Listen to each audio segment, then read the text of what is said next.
नमस्कार मित्रांनो, Smita's motivation channel मध्ये आपले सहर्ष स्वागत आहे। छानशी गोष्ट मी सांगणार आहे। जेव्हा पांडवांना 12 वर्षाचा वनवास होतो तेव्हा पांडव आणि द्रौपदी अद्वैत वनामध्ये राहू लागतात।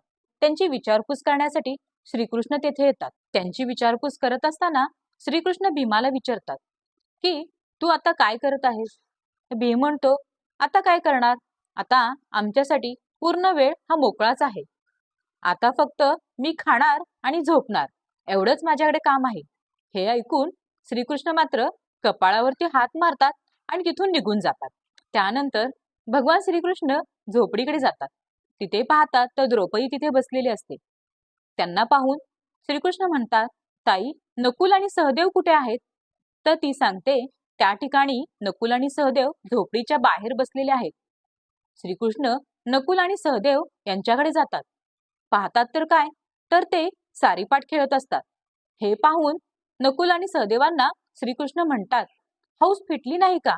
पुन्हा तुम्ही सारीपाट खेळायला लागले आहात। यानंतर भगवान श्रीकृष्ण युधिष्ठिरांकडे जातात आणि त्यांना म्हणतात, युधिष्ठिरा, तुम्हाला मोकळा वेळ मिळाला आहे म्हणून तुम्ही आराम करता, हे बरोबर नाही। त्यावर अर्जुन म्हणतात की हे कृष्णा, आता आम्हाला वेळच आहे, त्यामुळे आता आम्ही नक्की काय करा? सर्वांचे विचार पाहून श्रीकृष्ण म्हणतात की चला, आज आपण इंद्रदेवांकडे जाऊ।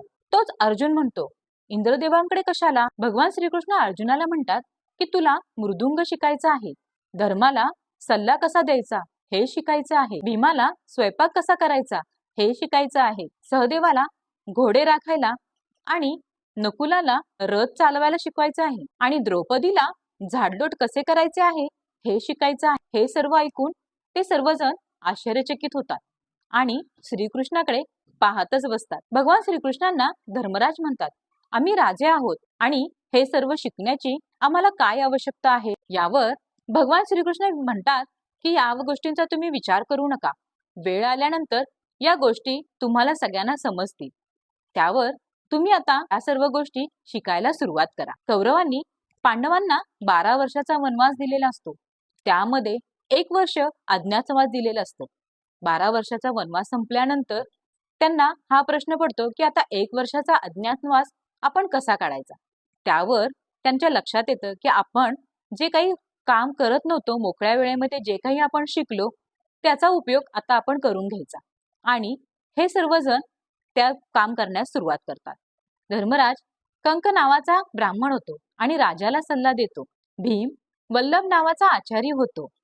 अर्जुन मृदुंग वाजवतो, सहदेव घोडा राखतो, नकुल रथसारथी होतो आणि द्रौपदी विराट राजाची राणी याची दासी होते।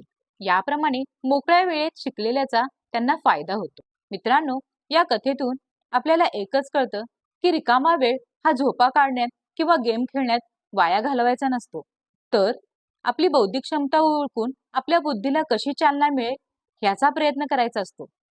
मित्रांनो, व्हिडिओ आवडल्यास चॅनलला लाईक करा, शेअर करा आणि सबस्क्राईब करायला विसरू नका। धन्यवाद।